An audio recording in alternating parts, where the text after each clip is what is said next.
welcome everybody. It's time once again for the next chapter with Charlie Hedges as he explores turning the page on his life and yours. Hey, Charlie. Hey, Paul. You know, today I have to admit from the get-go that I know very, very little about the subject we're talking about, and yet I am just acutely interested. I guess Kamin Samuel and I will discuss a revolutionary brain science program that is truly cutting edge. Although it's been around for over 100 years, it's cutting edge, and it's very dear to Kamin's heart. It is called, now catch this, it's called neuroplasticity. Now, I know neuroplasticity sounds very sciencey, and at first it seems like it might not be such a common topic for the next chapter, but truthfully, it lies smack dab in the middle of our wheelhouse. We will talk about extraordinary tips for rewiring your brain to better align yourself with your skills, values, behaviors, alternative ways to manage the way you think and behave. This will be fun. And Kamin is an expert on this. So let me give you just a bit about Kamin so you know her remarkable resume. Kamin is PhD'd and it officially goes by Dr. Kamin Samuel. I'm going to have a hard time with that Kamin, this doctor thing, but I'm going to do it. Dr. Kamin Samuel is an international rapid business transformation coach and wealth mindset coach who is passionate about assisting individuals in identifying and clearing their inner blocks to achieving greater success in all areas of their lives. Kamin also has the distinction of being the U.S. Navy's first female African-American helicopter pilot. She also has previously worked an illustrious corporate career prior to becoming a coach as a vice president of global website operations, a billion-dollar company. She holds a PhD in positive neuropsychology and is the author of multiple Amazon best-selling books. Kamin specializes, and this is true, specializes in transforming stuck beliefs and stuck behaviors to accelerate growth and performance. She is a gem. With that, let's bring on Kamin Samuel. Kamin, welcome to the next chapter with Charlie. Hi, Charlie. It's so great to talk with you. It's always great. Just hearing your voice is great for me. That makes my day. It may be interested for our listeners to know that you are currently my personal executive life coach, and the impacts you have made on my life, Kamin, are truly life-altering, and I owe so much to you. Thank you. Oh, thank you so much, Charlie. It really, truly is an honor to get an opportunity to work with you and expand into this next chapter and these next chapters of your life. Yeah, I just experienced an end. And as T.S. Eliot reminds us, every end is a beginning and every beginning is an end. And so I'm in a beginning. I just don't know what that beginning is going to be, but there is a beginning. And so I just wait patiently and be faithful to what I'm doing right now and always trying to improve. And you're a big asset in doing that. It's fun to see you expand and grow and to really open up to these new opportunities and this new level of awareness within yourself. I hope that's encouraging for our listeners, especially those who are a bit on the older side like me. I'll be 74 in a couple of months, and I'm far from done learning. You know, I just was telling a guy at the Abbey, I was doing spiritual direction at the monastery Abbey, and I was telling the guy who was in his 30s, I said, you just can't wait till you're 70. 70 is so cool. It's just such a wonderful place to be because there's freedom and peace. You know, you're not trying out there, you're not trying to be so competitive and beat everything. You're just there's freedom, true freedom and enjoyment in life as it is. And you brought up a really great point that goes with our topic today around neuroplasticity. And science has measured that we have the ability to learn and continue to increase their brain cells. They've measured up until the age of 97. And the only reason is they just hadn't had enough of a pool above 97. The sample group is small. It's actually really important for us to keep that learning mindset no matter what age we are. I so agree. For some time now, Kamin, you have been bringing up the subject of neuroplasticity and how it might have an important impact on my life. And so I'm thinking it could have an important impact on our listeners' lives. But truthfully, Kamin, I really don't even know what it is. I mean, I've done some research on it, and I can't wait to hear what you have to say. So can we begin at the very beginning and have you explain to us what is neuroplasticity? And a separate question, why are you so keenly interested in its potential? Oh, great question. Start with the second question first. Why am I so keenly interested in this? And it goes back decades for me around when I got into financial trouble and I ended up in bankruptcy and foreclosure of 2 homes, and I write about it in some of my books. And it started with thought in my brain. When I was getting out of the military, the second to the last day, I was expecting a large check. And a couple of different reasons, I didn't get that check. And I remember saying out loud, I'm going to have to file bankruptcy. I don't remember having that thought before that minute. In that second, my mind calibrated how much money I had left and whatever, and said those words. Over the next 14 months, I rehearsed that thought. And it just kept going. Like, if I don't do X, I'm going to have to file bankruptcy. I was in sales for myself and in my own business. And if I don't do this, if I don't make a sale, I'm going to have to file bankruptcy. And there was a lot of emotion attached to that. And so when I actually filed bankruptcy, and then a few months later, a very challenging day, I got a bankruptcy discharge, the foreclosure notices for my homes, and an IRS audit within a very 2 to 3 day period. And I didn't think I could survive that. Charlie, I went into the kitchen with the home I was in at that time, and I remember looking at the knives. And I remember thinking I could just end it. And in a flash of insight, I saw that I had been rehearsing the bankruptcy in my mind. And if I chose to rehearse not surviving this, that would take on a similar energy until it would be a foregone conclusion. And I vowed in that moment, after a bit of pausing and thinking about this, that I would not entertain that thought of taking my own life ever again. Now, in order to have that thought, then I had to figure out, well, how do I unwire what I've been wiring in? What led you to that thought that you had to make a change? You're in this sort of serious negative downward spiral that didn't seem any way of a leaping trampoline leaping you out of it. What led you to think that you need to think differently? I mean, how did you even come up with that? I will say divine intervention just flashed on that I had been rehearsing bankruptcy. Had literally been saying, I knew that I'd been saying, if I don't do X, I'm going to have to file bankruptcy for 14 solid months. And by this time, it was about 19 months in. And I realized that, wait, I did this in my thought. That thought paralyzed me from taking the simplest of action. I could have gotten a job at an department store and saved everything. But my rehearsal of I'm going to have to file bankruptcy, and then the emotion of shame and embarrassment, being seen doing something other than this business that I thought was going to be the thing that I wanted to do, was I saw the path. It was inside of me that it was happening. Make sense? Yeah, it makes perfect sense. The model, the paradigm that you had set had no room for what you were so known for now, is that your positivity and thinking, and you're completely opposite of that now. I can see how it had to be divine intervention because, we get into that pattern, and I think all of us have that pattern, Kamin. I'm dealing with such a pattern right now, and, we've talked about it, and I'm ridiculously coached. I've got a life coach, I've got a therapist, and then I've got a spiritual director at a Catholic monastery. So, I have wise guides.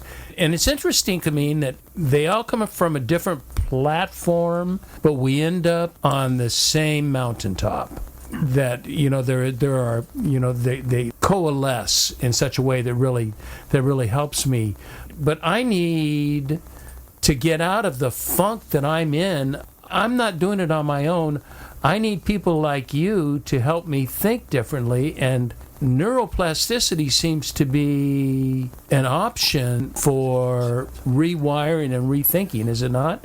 Absolutely is. And I want to make one point when you kind of jokingly said, I'm ridiculously coached.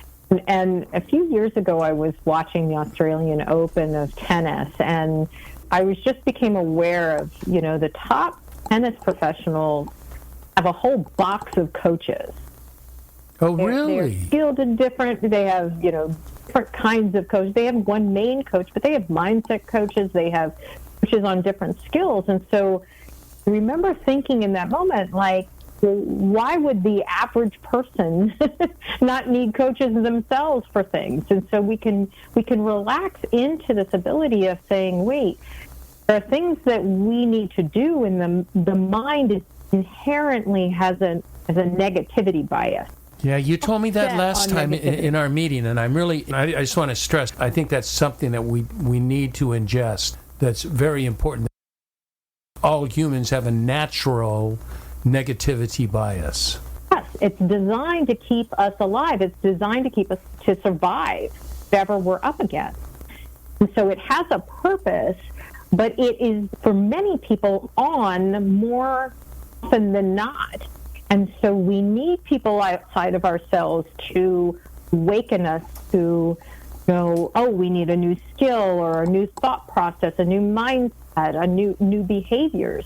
And so we can start to look at it like, oh, who's in my box? Who's going to remind me that I am good enough? And the one aspect is to recognize the negativity bias. The other is then to say, wait, can rewire my brain. And that's really the essence of neuroplasticity, is the ability to adapt and rewire and reorganize the brain, and based on our experiences and what we're learning, that we can transform that at any moment. Now, it does take effort, but it's possible, as I've mentioned at the very beginning, that they have been able to measure up to the age of 97 that we can change our brain structure and keep evolving throughout our lives. What do you mean by changing my brain structure?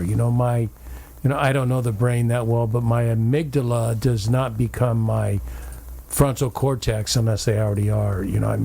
So I'm not changing. I'm not changing that structure. What structure am I changing? Really, the neural pathways is what we're changing. If you think of it like a highway, if we have a highway of negativity, it's a groove in our brain that is based on negativity. Oh, this looks similar. There's a law of condition. If we think that we've been through this before, we're going to run away from it again and again, because it's a groove that we have. Or fall into, maybe not run away, but fall into the same pattern once again and just fall into the same it pattern. And reinforces that negativity bias. Yes. So we need to create new neural pathways that are what we want to create, what we want to experience. Can you give me an example of creating a new neural pathway? Is it habit changing, or what does that even mean, to change a new neural pathway? One of the most famous people who use neuroplasticity are Olympians.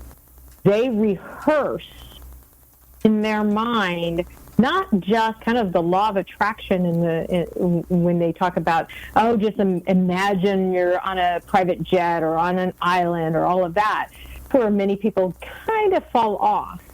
It's really the process of take a skier. Skier is practicing in the morning, and whenever they are rehearsing, they're rehearsing the entire run. How are they going to take a curve? See themselves winning, but they see the entire process as they go. That make sense? Yes. How is this different than visualization? We have to be careful on visualization. What are we visualizing? Many times we're taught to visualize outcomes. You need to also include the process. when I went through all of my financial troubles years ago, one of the things that I stumbled upon was The Power of Your Subconscious Mind by Dr. Joseph Murphy. And it's one of my all-time favorite books.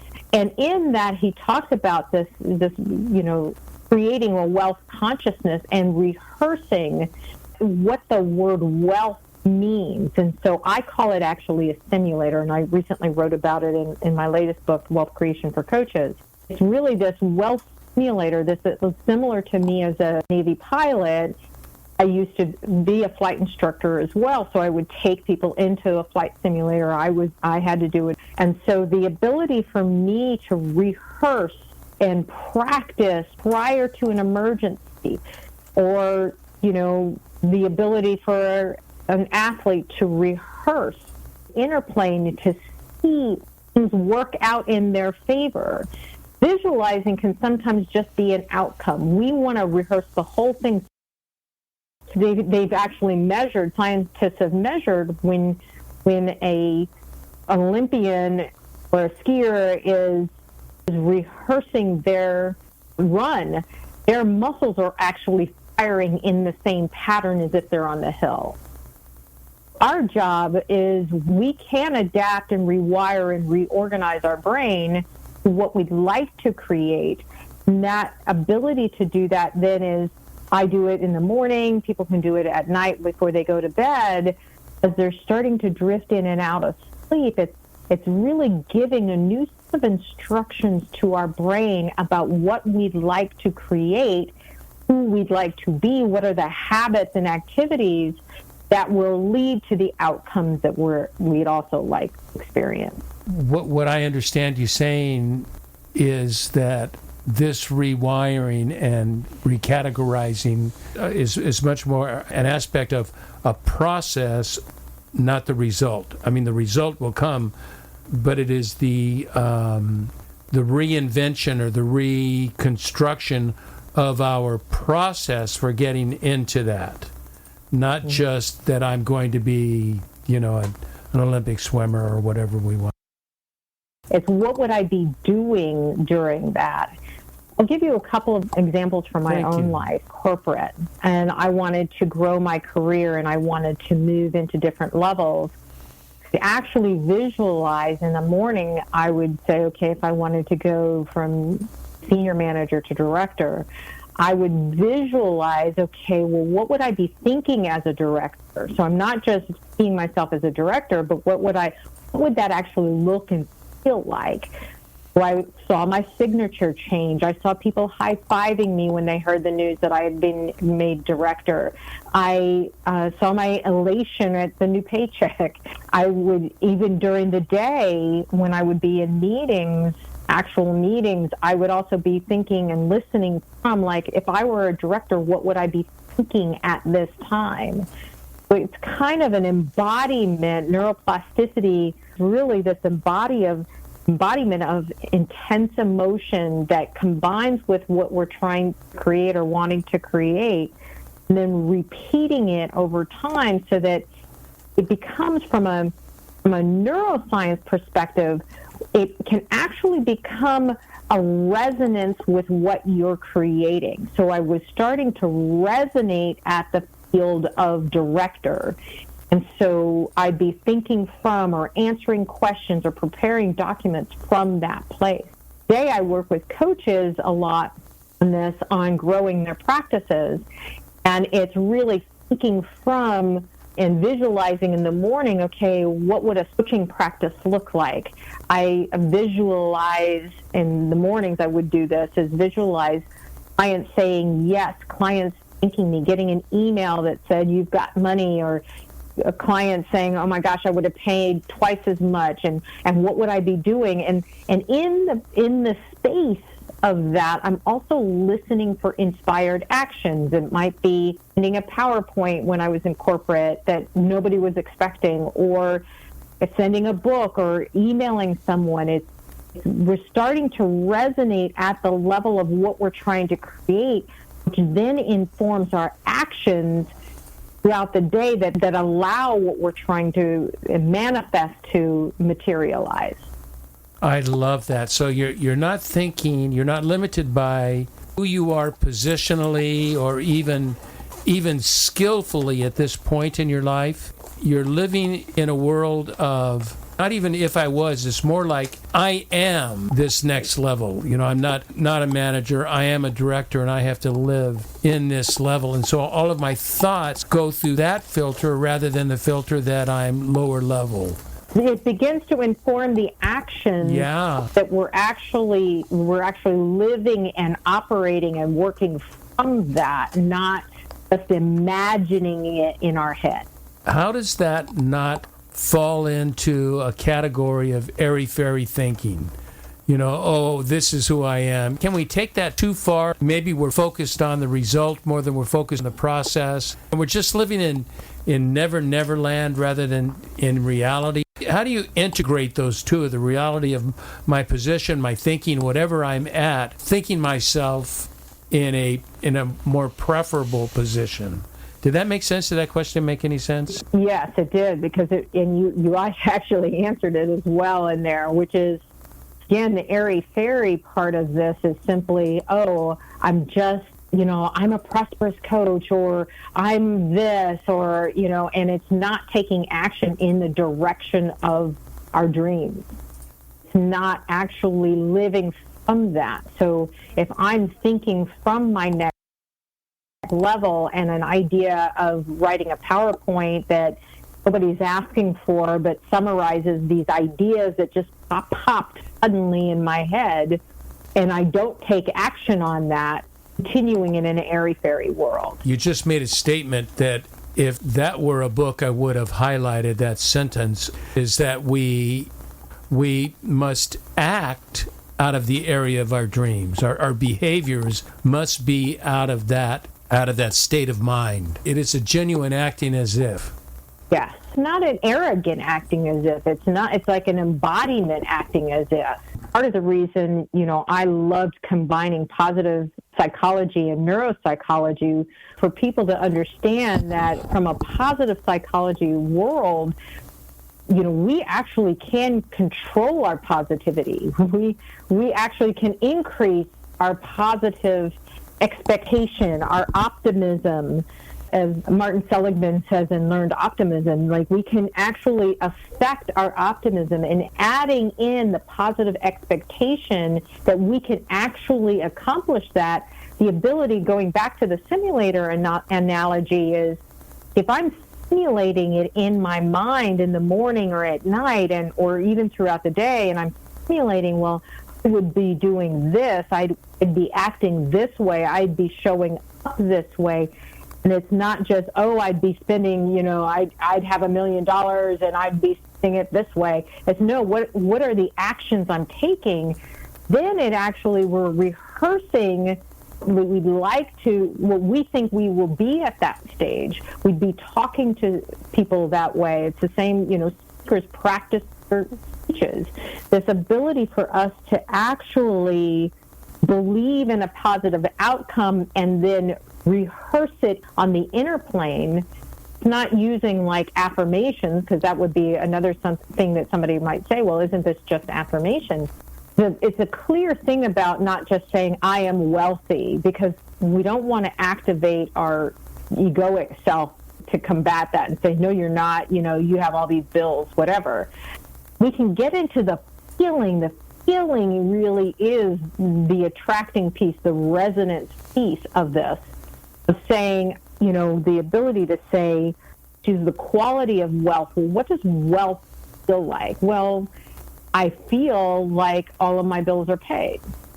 Not saying anything, that goes against anything. I can feel what wealth feels like. I can feel what abundance is. And people have different words, or joy, or luxury, or whatever. So the more we kind of also add in the emotion and the feeling, it gives us the opportunity to really amp up our ability to resonate at that level, resonate with it, what we are trying to create. I love it. You know what I want to do, Kamin, is I want to take a break, and when we come back, I feel like you've done an excellent job of sort of giving us a high-level view of neuroplasticity.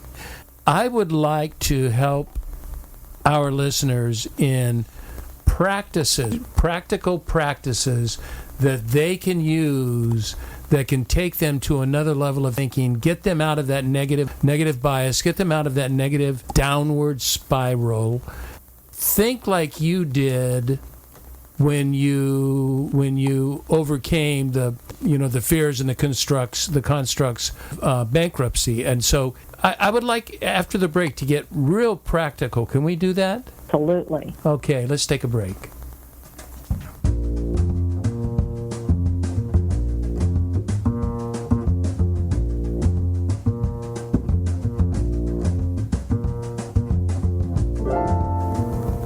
Hi there, this is Charlie Hedges, and you are listening to The Next Chapter with Charlie. And once again, I have a very, very special guest, Kamin Samuel, who is in high demand executive life and wealth coach. A lot of people want her services. She is talking about neuroplasticity, our ability to sort of reconstruct and we rewire our brains from our negative biases and the stuck things. I read in the introduction that Kamin specializes in transforming stuck beliefs and behavior to accelerate growth and high performance. What Kamin and I talked about, or what we decided at the break, is that we want to make this real practical. So I would love, Kamin, for you to give us some ideas. Just pick me. What can Charlie do? I mean, you know my history, and you can't tell all of it. But what could people like me do to rewire my brain and take me to another level of competence and confidence and pure joy and resonate with the positive goodness of life? Love that, Charlie. And so let's take a couple of the words you just used, like confidence and joy.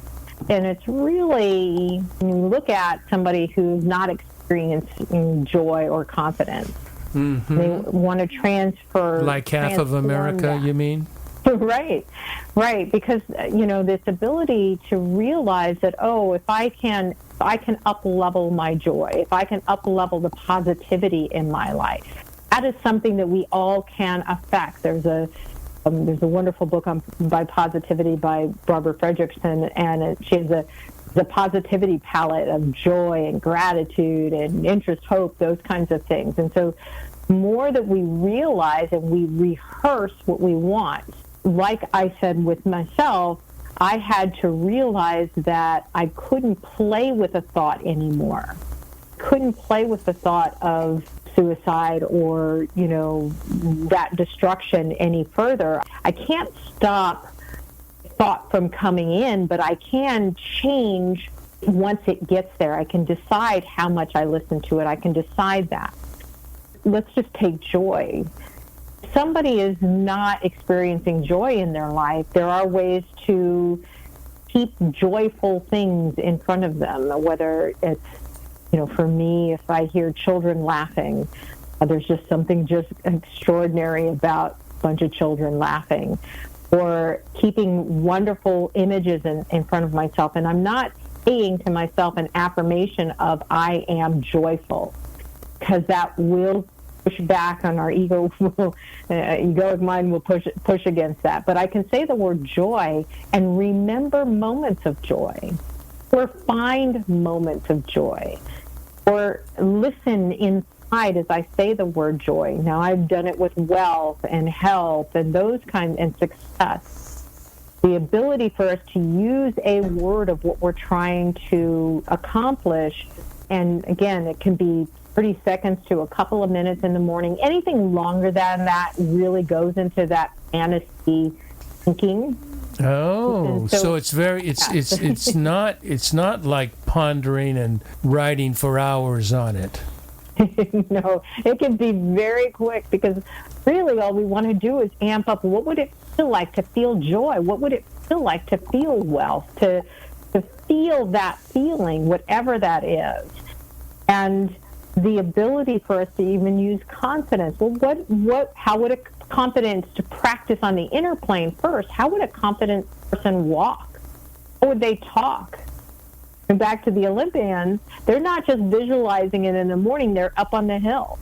They're trying to match their experience to what they were visualizing. And so same with confidence. We have to kind of practice. When I talk with coaches, many times I say, I'm practicing how I'm working with clients, and I'm practicing what I say to them at certain parts of the conversation. I mean it when I'm practicing that, because that also reinforces the positive behavior, the new habits we want. So it's the inner and taking it into the outer. Well, how would a joyful person act today? Well, they wouldn't just lay on the couch in sadness. I'm going to add the emotion of sadness to that. And so it's starting to also think about, how does that emotion evolve in their life, and living from that. That would be, and there's a list. I have a list of kind of wealth qualities that I could give people, of ways to think about, like, what are the qualities that I want in my life. We also want a little space to hear our meditation in the mornings and at night when we go into sleep, inspired actions that come forward. Then take action. Does this require, or is it helpful if you have, I know you gave me an assignment to write just every morning for the previous day or even evening of that day, to write 3 successes of the day. Believe me, that is not an easy task for me. For the negative thinker, writing 3 successes, and yet I'm learning surprising learnings from it. Is that something that is important, that maybe people journal or create? These are going to be my tasks each morning, because you know how I'm into ritual, and it becomes a daily ritual that at a certain time of day, when I'm in a certain place. I just heard, for example, I was listening to Krista Tippett, who's one of my favorite podcast people, with Rick Rubin. Are you familiar with Rick Rubin? No, I'm not. He's a producer extraordinaire. Everybody. Rick Rubin has produced everybody. Literally everybody. This guy is genius. He was talking about for just no more than 1 minute each day, but you do it in spurts of 3 hours, at 9 o'clock, noon, 3 o'clock, 6 o'clock in the evening. Take 1 minute, and all you focus on for that 1 minute is focus on what's going on in the present around you. So it's taking a look at that and he says only a minute. This is not like a 20-minute or 30-minute meditation. This is just take that 1 minute. He says you can even do it when you're driving. And just focus on the cars, focus on and be thinking about that, not let your brain be doing your brain rambling routine. Would that be helpful, or is that kind of a process you would advocate? I love that process, and I'm going to, so for those people who are ritualistic, that's awesome, and there are other ways to bring yourself in the present moment. Because one of the things for the listeners to understand is we, in general, spend about 40% of our lives in the past.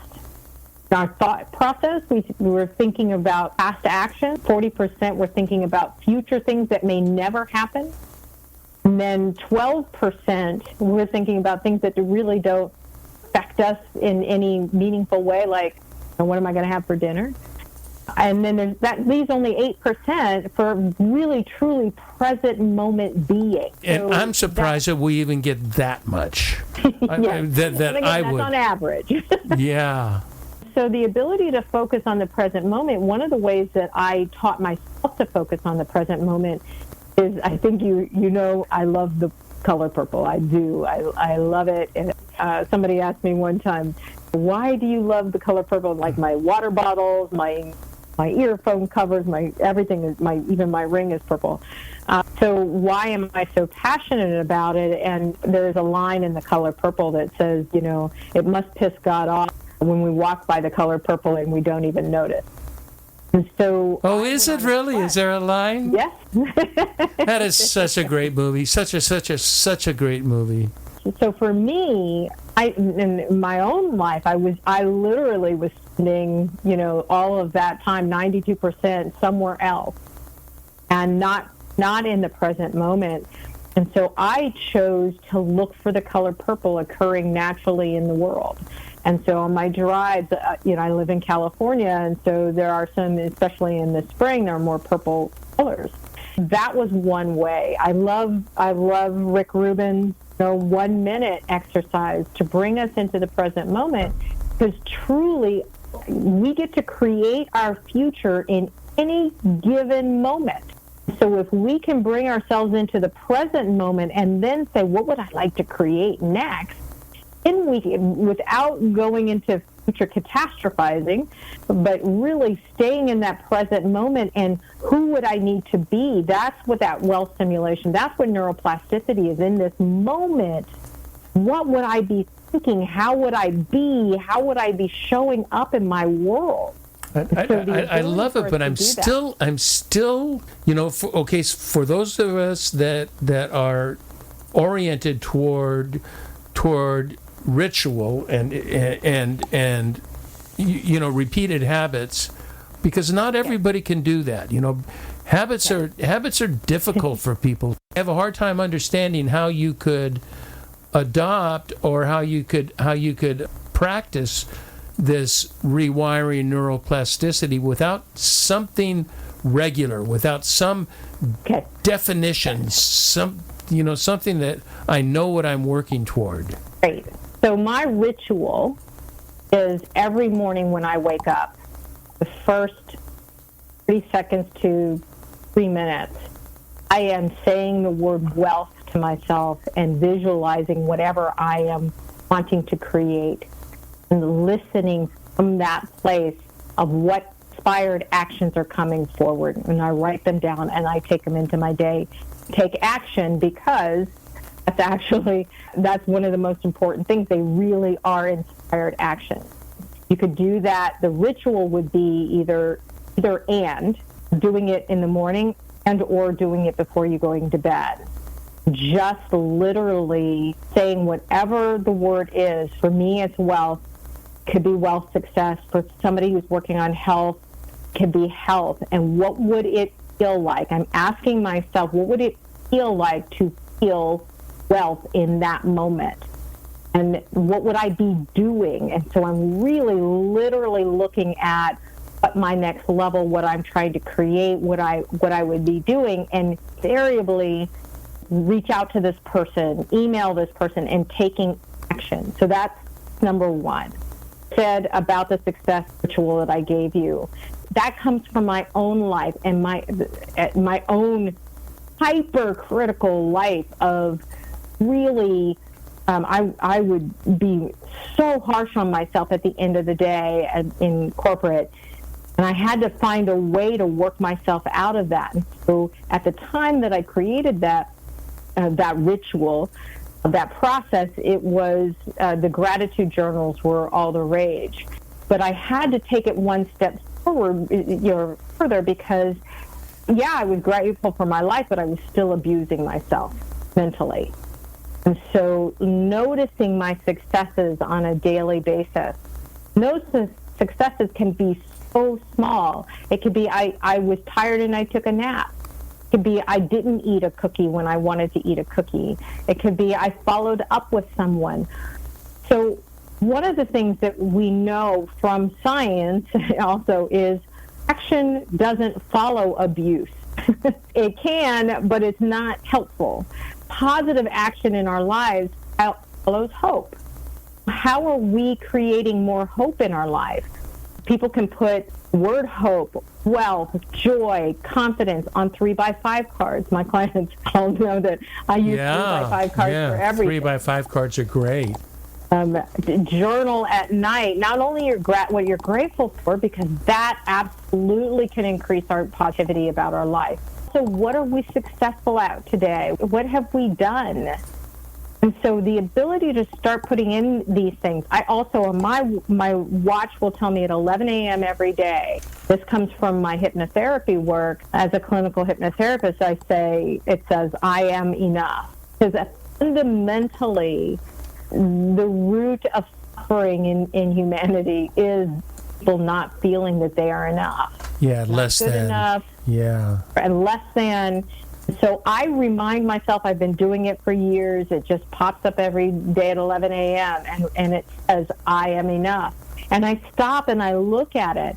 Sometimes it goes by kind of unconsciously, but then I have to bring myself back into the present moment again and realize, oh, I am enough. You know, you remind me, I'm going to tell a story and then I have a final question. You helped me and the abbot helped me with a habit that I have failed to repeat religiously.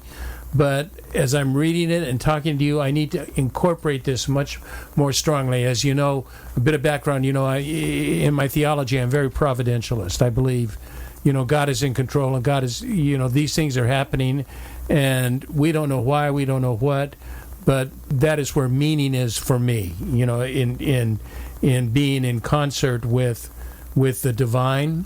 And there's a story in the Bible in Isaiah, I think it's the first chapter, and Isaiah goes in, has a vision in the temple, and he goes through all of these incidences with God and the seraphim and the angels.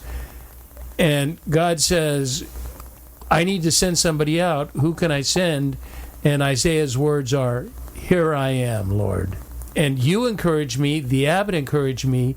Those are my words. Wake up in the morning and simply say, here I am. And that's it. There's no, say, do this, do that, do whatever. It's just an availability, a reminder that I am a servant and here I am ready to do whatever life's circumstances bring about that day.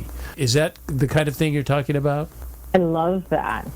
I used to use that as well, and can use that at any given moment, especially when things are not looking positive in life. I will say to myself or say to God, how can I be of service today? Who can I be of service to? Yeah. I like it even more general. Here I am. I don't know if I'm going to be in service. I don't know what I'm going to do, but here I am, and then my role is to pay attention.